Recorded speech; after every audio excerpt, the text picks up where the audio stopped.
Unified 911, anong matutulong namin sa'yo? Anya ti maitulong mi ken ka. Anong may tatabang ko sa imo? Unsay akong ikatabang nimo? Ngini makadabang nami sel ka no. Sa anumang wika o dialekto, may tulong na darating sa iyo.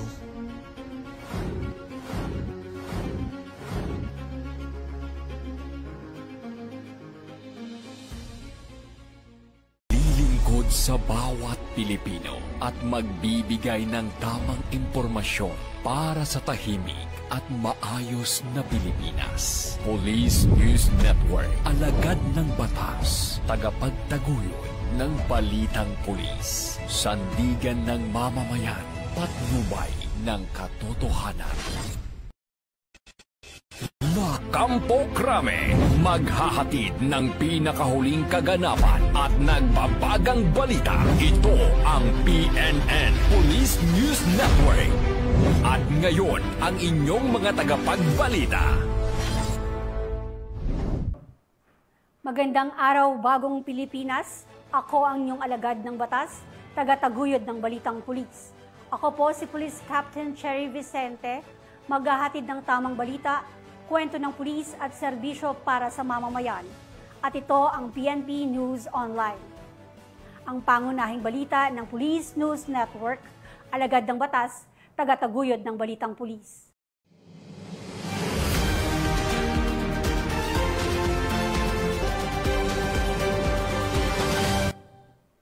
Ngayon ay araw ng linggo at narito ang mga balitang nakalap ng ating mga PNN correspondents sa ikalawang yugto ng Trillion Peso March rallies.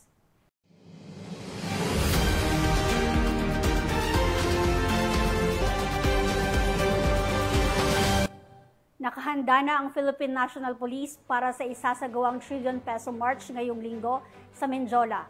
Maagang nag-deploy ng mga tauhan ng PNP upang tiyakin ang seguridad, kaayusan at maayos na daloy ng mga aktibidad sa lugar. Yan ang balitang tinutukan ni Patrolman Don Brosas.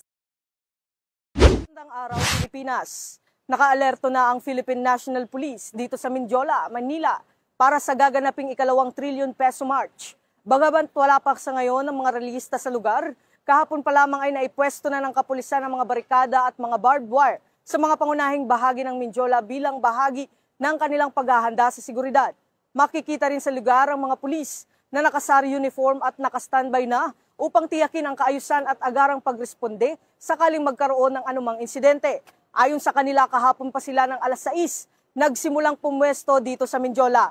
Bilang pag-iingat, nakapwesto rin ang isang fire truck ng Bureau of Fire Protection at mga tauhan nito bilang paghahanda sakaling maulit ang insidente ng pagsusunog ng mga kagamitan na naganap sa nakaraang rally noong September 21. Sa ngayon naman, maayos at kontrolado ang sitwasyon dito sa Mindiola at patuloy ang pakikipag-ugnayan ng PNP sa iba pang ahensya ng gobyerno upang matiyak ang kaligtasan ng publiko. Patuloy din ang pagbabantay ng mga otoridad habang hinihintay ang pagdating ng mga rallyista. Samantala, pinapayuhan rin ng mga motorista na alamin ang mga rerouting na dadaanan dito sa Ligarda at Recto Avenue. At yan po ang latest update dito sa Mindiola. Ako po ang inyong PNN correspondent, Patrolman Don Brosas para sa Police News Express. At ito po ang bagong PNP para sa bagong Pilipinas. Serbisyong mabilis, tapat at nararamdaman.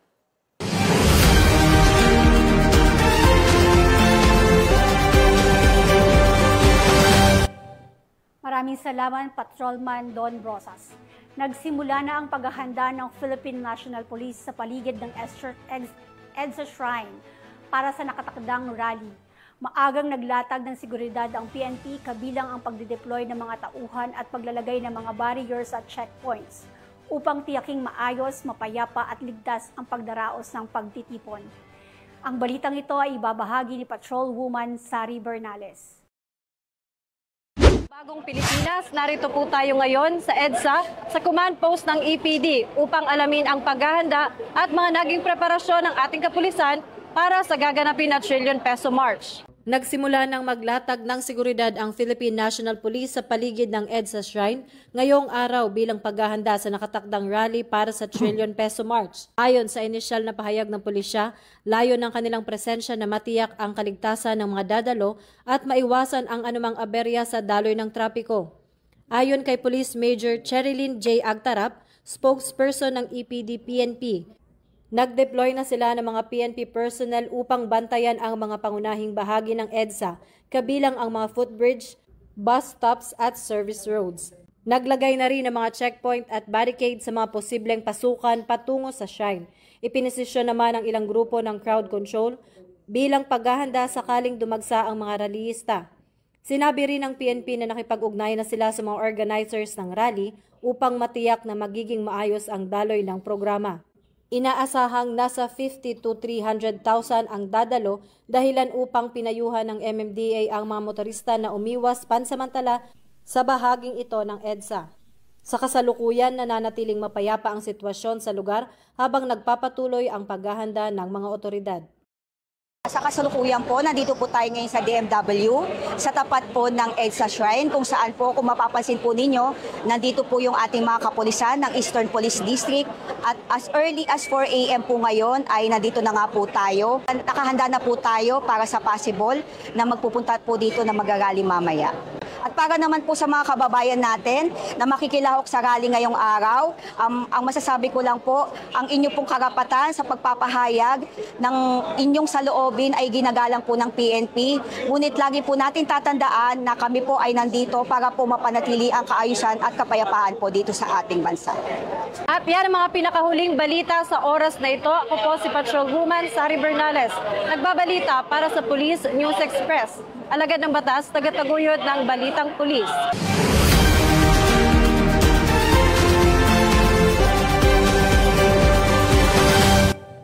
Maraming salamat, Patrolwoman Bernales. Naglabas ng paalala si Police Major Cherilyn J. Agtarap, tagapagsalita ng Eastern Police District para sa mga biyaherong inaasahang dadaan sa EDSA Shrine. Narito ang ating panayam. Advice ko na lang po sa mga kababayan natin, kung tayo po ay lalabas ay maaaring iwasan na lang po muna natin itong area po ng EDSA Shrine, ganun din po sa People Power Monument, nang sa ganun po ay hindi po tayo maabala sapagkat ito po ay isasara ngayong araw. Mas mahigpit na seguridad sa Ayala Bridge para sa Trillion Peso March sa Bonifacio Day. Ito ang balitang tinutukan ni Patrolwoman Fe Octaviano. Mga ka-PNN, mula pa kaninang madaling araw ay nakaposisyon na at handa na ang ating mga kapulisan mula sa iba't ibang rehiyon upang magbigay ng seguridad para sa maayos at mapayapang rally ngayong araw. Mas pinaigting na seguridad ang ipapatupad ngayon dito sa Ayala Bridge bilang paghahanda sa pangalawang bahagi ng Trillion Peso March Rally ngayong linggo kasabay ng paggunita sa Bonifacio Day. Nakadeploy na ang mga pulis sa paligid ng tulay at pangunahing kalsada upang matiyak ang kaligtasan ng publiko at maayos na paggalaw ng mga rallyista. Ayon sa PNP, mas mahigpit na pagbabantay ang kanilang ipapatupad dahil inaasahang mas malaking bilang ng mga kalahok ang dadalo. Tiniyak naman ng mga kapulisan na papairalin ang maximum tolerance at patuloy na magbibigay ng serbisyong publiko alinsunod sa kanilang programa na Bagong PNP para sa Bagong Pilipinas. Serbisyong mabilis, tapat at nararamdaman. Ayon kay Police Colonel Emil A. Tumibay, ang Deputy District Director for Operations ng Manila Police District, nakahanda na ang kanilang hanay sa anumang sitwasyon upang masiguro ang mapayapang paggunita ng nasabing aktibidad. Ngayon, maayos yung sitwasyon natin ngayon. Wala pa tayong namomonitor ng mga protesters o rallies na dadaan dito.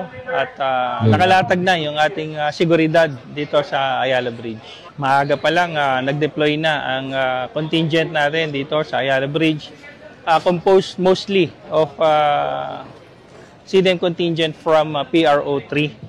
So, ang bumubuo ng contingent natin dito ay galing sa Police Regional Office 3. Alas 4 ng madaling araw, nakalatag na yung ating CDM dito.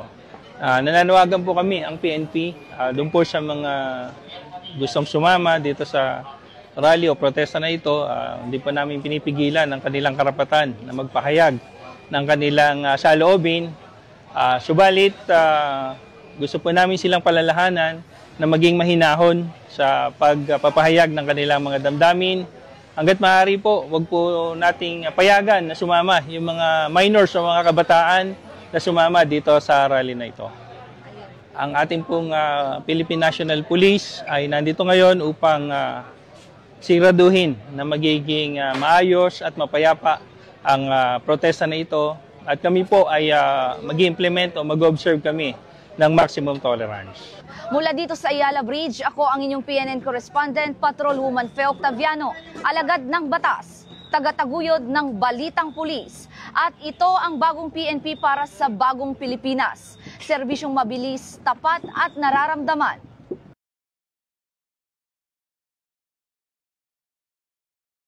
NCRPO at Allied Forces tutok sa maayos na daloy ng trillion peso march. Police Senior Master Sergeant Mauricio Ruiz, ibalita mo. We have with us our Vice Chairman ng NAPOLCOM, the VCO Attorney Ralph Kalinisan. Good morning sa inyo. Sana nakakain na kayo. Yes, sir. Tama si RD. Hindi ako nandito para mag-inspect. Nandito para mangamusta sa inyong lahat. Para makita kung okay naman kayo. Alam ko napakahirap ng buhay ng pulis. Ang magagawa ko na lang ay dumalaw sa inyo at para mangamusta sa inyo. So, ang bilin ko kayo sa isang grupo, dalawa. O, ibilin ko na rin sa inyo. Una, payagan natin sila makapagpapahayag ng kanilang saloobin. Karapatan nila yun. Yun yung nasa Constitution. Allow them to express what they need to express. Pero pangalawa, yung pangalawang bilin ko, pinaka-importante. Ingatan nyo sila at ingatan nyo ang mga sarili ninyo. Kasi uuwi pa kayo sa pamilya nyo mamaya. Klaro yun ha? Uuwi pa kayo sa pamilya nyo mamaya, kaya ingat kayo dyan. Mula po dito sa lungsod ng Maynila, Ayala Bridge, at saka lang po ng aming Regional Director ng NCRPO, Police Major General Anthony Abrin, at aming Force Commander ng RMFB NCRPO, Police Colonel Celso M. Rodriguez. Ako po ang inyong Police News Network Correspondent, kasama ang buong pwersa ng Police News Network Correspondent, alagad ng batas, tagataguyod ng balitang pulis. Police News Network, alagad ng batas, tagapagtaguyod ng balitang pulis. Maraming salamat, Police Senior Master Sergeant Ruiz. Magkatuwang ngayon ang MMDA at Philippine National Police sa pagpapanatili ng kaayusan at seguridad para sa sinagawang trillion peso march. Naglatag ng malaking traffic plan ng MMDA habang naka-full deployment naman ang PNP upang masiguro ang maayos na daloy ng mga aktibidad at kaligtasan ng mga kalahok. Ang balitang ito ay ibabahagi ni Patrolman Luvemer Julian. Magandang araw, bagong Pilipinas. Narito tayo ngayon sa EDSA Shrine upang alamin ang lagay ng kalsadahan kasama ang ating mga MMDA at iba pang mga traffic enforcer. Isa ang MMDA sa magiging katuwang ng Philippine National Police para sa pagpapanatili ng kaayusan sa pagdaraos ng trillion peso march ngayong araw, kung saan inaasahan ng malaking bilang ng mga lalahok mula sa iba't ibang sektor ng bansa. Nagpatupad ang MMDA ng malawakang traffic plan sa pamamagitan ng pag-deploy ng personnel nito sa kahabaan ng EDSA. Bagamat walang road closures, handa ang mga ito sa anumang banta, aksidente, pati na rin sa anumang kaguluhan. Sa panayam namin kay Mr. Vic Pilisardo, Chief ng MMDA, na siyang humawak sa buong EDSA, ang koordinasyon sa pagitan ng MMDA, PNP at mga lokal na pamahalaan ay pinag-isipan at planuhan ng maayos. Ang preparation po namin ay para sa gaganaping trillion peso rally march today. Na nag-start na po yung closure doon sa may People Power Monument at napaghandaan din po natin ito sa pakikipagtulungan po sa ating mga kasamahan sa PNP, sa LGU and sa ibang concerned na agency para po sa paghahanda sa gaganaping rally na ito. Kaya naman po yung ating mga kababayang motorista na bumabiyahe po, kung maaari po sana ay iwasan na po yung lugar na ito upang hindi na ho kayo maabala. Meron naman mga alternatibong daan po patungo sa inyong mga patutunguhan. Basta yung area po ng EDSA Ortigas intersection, Ortigas and EDSA, Santolan and northbound EDSA, southbound Connecticut, maiwasan po natin upang hindi na po tayo maabala sa ating mga biyahe. Yan lamang po, paalaala natin sa mga motorista at iba yung pag-iingat po sa ating pagmamaneho. Mula dito sa EDSA Shrine, ako ang inyong Police News Network Correspondent, Patrolman Lubimir Julian, alagad ng batas, tagataguyod ng Balitang Pulis.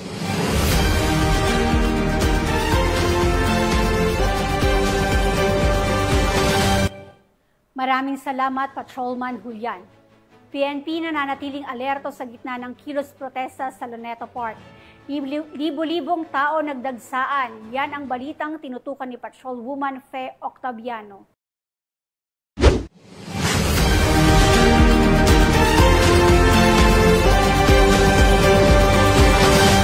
Magandang araw mga ka-PNN. Sa ngayon po ay nandito po tayo ngayon sa Luneta Park at makikita po natin ngayon na meron na pong namumuong grupo kung saan ang ating mga PNP ay kasalukuyan pong naka-standby at handang-handa na para magbigay serbisyo publiko para sa ating mga mamamayang Pilipino anuman ang posibleng mangyari sa aktibidad sa araw na ito.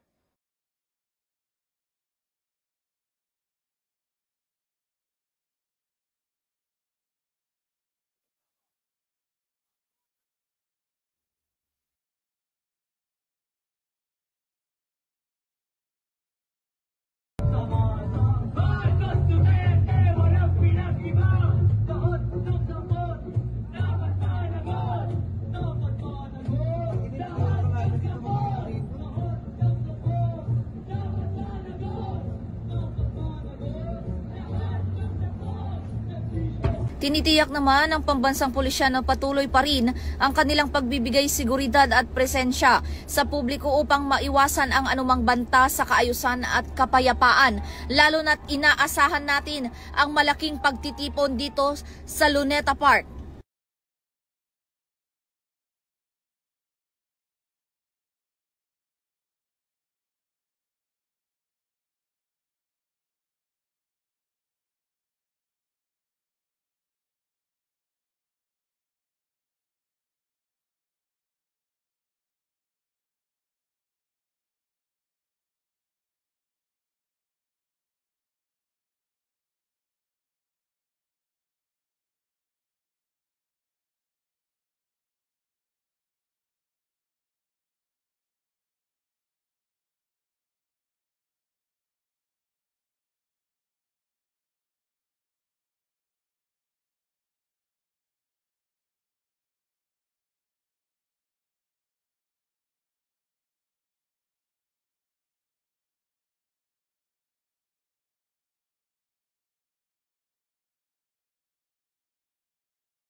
At yan ang pinakahuling ulat sa mga oras na ito. Ako si Patrolwoman Fe Octaviano, nagbabalita para sa Police News Express. At ito ang bagong PNP para sa bagong Pilipinas. Serbisyong mabilis, tapat at nararamdaman.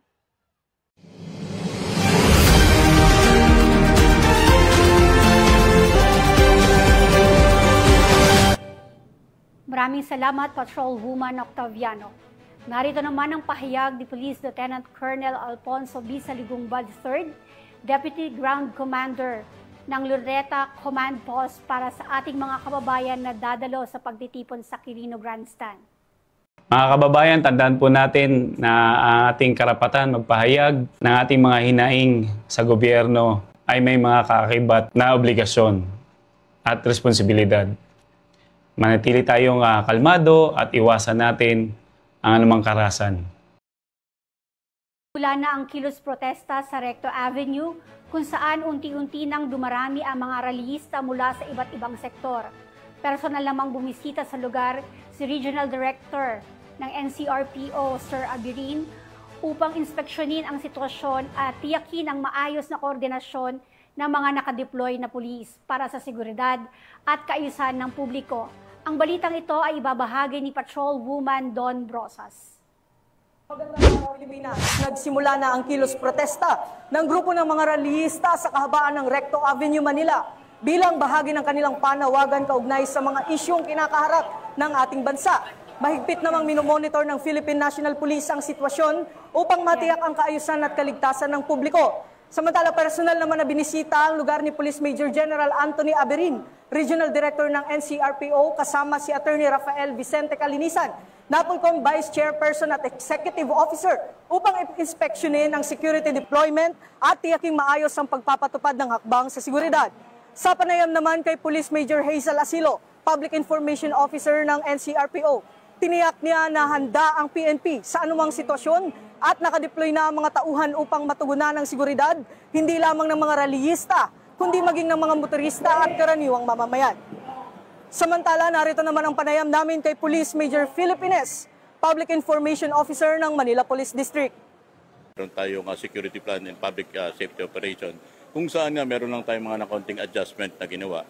Ito naman ay mga basic security measure na ginagawa natin. At kung mapapansin nyo nga, meron tayong mga nilagay na mga container van. Anong purpose nito? Ang purpose nito para hindi na magkaroon pa ng harapan o kaya yung physical confrontation. Itong mga kababayan natin at yung mga pulis natin, ganun din. At nakita naman natin na handang-handa yung pamunuan ng Philippine National Police kung saan dito lamang sa Manila ay meron tayong mahigit kumulang 12,000 PNP personnel coming from dun sa mga neighboring region natin and provinces na tumutulong sa atin. Kasama na rin yung NCRPO natin, iba't ibang district. At nakikita natin na mataas yung antas ng pagbabantay natin para masiguro natin na yung ating mga kababayan ay makakapagpayag ng mga kanilang saloobin sa iba't ibang issue dito sa lipunan. Panawagan sa ating mga kababayan na nagkikilos protesta rito sa Maynila. Kaisa niyo po ang Philippine National Police laban po sa korupsyon. Ang sa atin lang po dito, nakikiusap tayo na maging kalmado, organisado at payapa.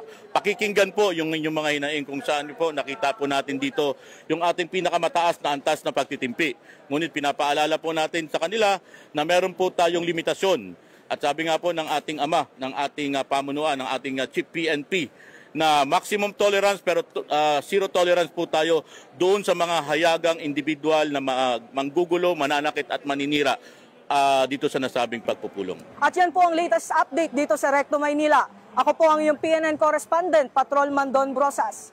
Alagad ng batas, tagataguyod ng Balitang Pulis. At ito po ang bagong PNP para sa bagong Pilipinas. Serbisyong mabilis, tapat at nararamdaman. Maraming salamat, Patrolman Don Brosas. Nagsimula na ang Trillion Peso March Rally at nananatiling maayos ang sitwasyon sa lugar sa tulong ng mahigpit na seguridad na pinatupad ng Philippine National Police. Yan ang balitang hatid ni Patrolwoman Sari Bernales.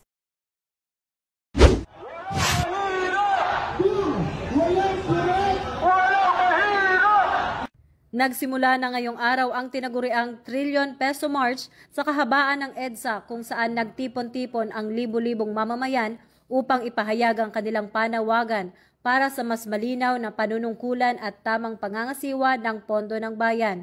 Mula sa iba't ibang bahagi ng Metro Manila ay sabay-sabay na nagmarcha ang mga kalahok patungo sa People Power Monument, dala ang kanilang placard at panawagan. Sa kabila ng laki at lawak ng pagtitipon, nananatiling maayos ang daloy ng marcha at walang naitalang anumang seryosong insidente ngayong umaga. Ayon sa kapulisan, kontrolado at mapayapa ang sitwasyon dahil sa maagang paghahanda at mahigpit na koordinasyon kasama ang iba pang ahensya ng pamahalaan. Naglagay ng karagdagang seguridad sa mga pangunahing kalsada at nakaantabay rin ang mga medical at emergency response team upang masiguro ang kaligtasan ng mga kalahok. Patuloy namang inaanyayahan ng mga otoridad ang publiko na makiisa sa mapayapa at organisadong pagdaraos ng Trillion Peso Rally March. Mula rito sa People Power Monument, ako ang inyong PNN correspondent, Patrolwoman Sari Bernales. Nagbabalita para sa Police News Express.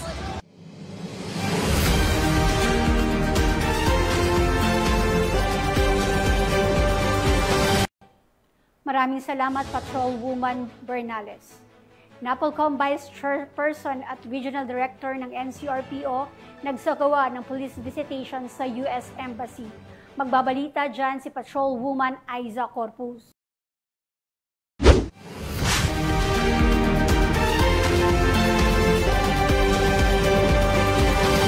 Nagsagawa ng police visitation si NAPOLCOM Commissioner Attorney Rafael Vicente Calinisan. We're here to check on the welfare of the rallies. Ipinaabot ng Manila Police District ang kanilang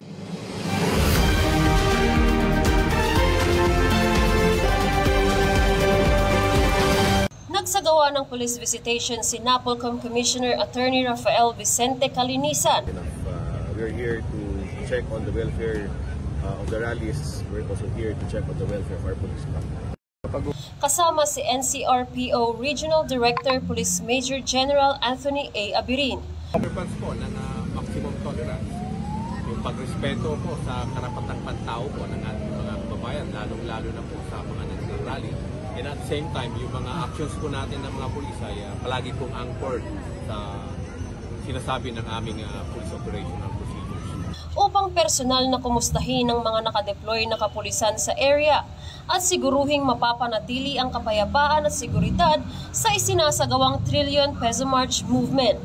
Samantala, nagsagawa rin ng briefing ang ground commander na si Police Colonel Percival Zurilia kasama ang mga miyembro ng Philippine Coast Guard upang masiguro ang maayos na koordinasyon sa ground operations. Tinalakay naman ni Chief Investigator Police Lieutenant Colonel German Panabang ang ilang probisyon ng Batas Pambansa bilang 880 bilang gabay sa mga arresting officers at iba pang personnel na naka-duty upang malinaw kung ano ang dapat at hindi dapat gawin habang nagbabantay sa isang public assembly o rally. Mula dito sa US Embassy Manila, ako ang inyong Police News Network correspondent, Patrolwoman Aiza Corpus, alagad ng batas, tagataguyod ng balitang pulis. Maraming salamat, Patrolwoman Corpus. Pinigilan ng Manila Police District ang isang grupo sa Luneta Park matapos matukoy na walang umanong permit mula sa MPDC alinsunod sa Public Assembly Act. Yan ang ating tutukan. Ng Manila Police District ang kanilang aksyon kaugnay sa isang grupo na nagtangkang magsagawa ng kilos protesta sa Luneta Park, Manila. Batay sa paunang ulat ng MPD, ang nasabing grupo ay hindi nagpakita ng permit o pahintulot mula sa Manila Parks Development Committee na kinakailangan para sa anumang pampublikong pagtitipon alinsunod sa batas bilang 880 o Public Assembly Act. Upang maiwasang anumang abala o posibleng kaguluhan at upang matiyak ang kaligtasan ng publiko, ayon sa MPD, ang kanilang ginawang hakbang ay hindi paglapag sa karapatan ng mamamayan kundi pagpapanatili ng kaayusan sa lungsod, lalo na sa kasalukuyang kilos protesta sa naturang lugar. Patuloy namang hinikayat ng PNP ang publiko na makipag-ugnayan at sumunod sa mga itinakdang regulasyon upang masiguro na ang kanilang mga aktibidad ay maayos, ligtas at legal.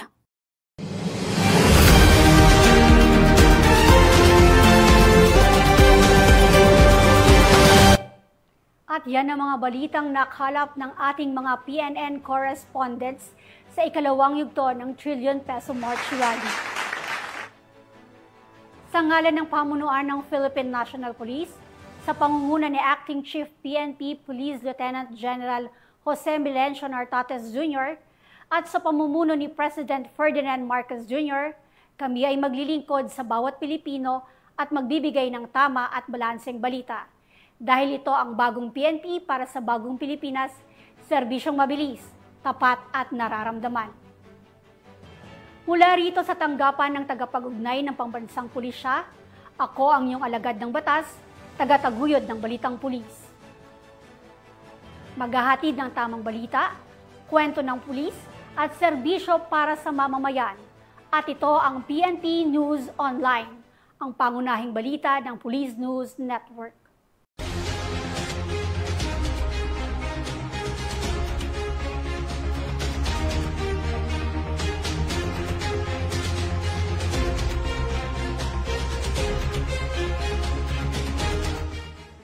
Police News Network, alagad ng batas, tagapagtaguyod ng balitang pulis.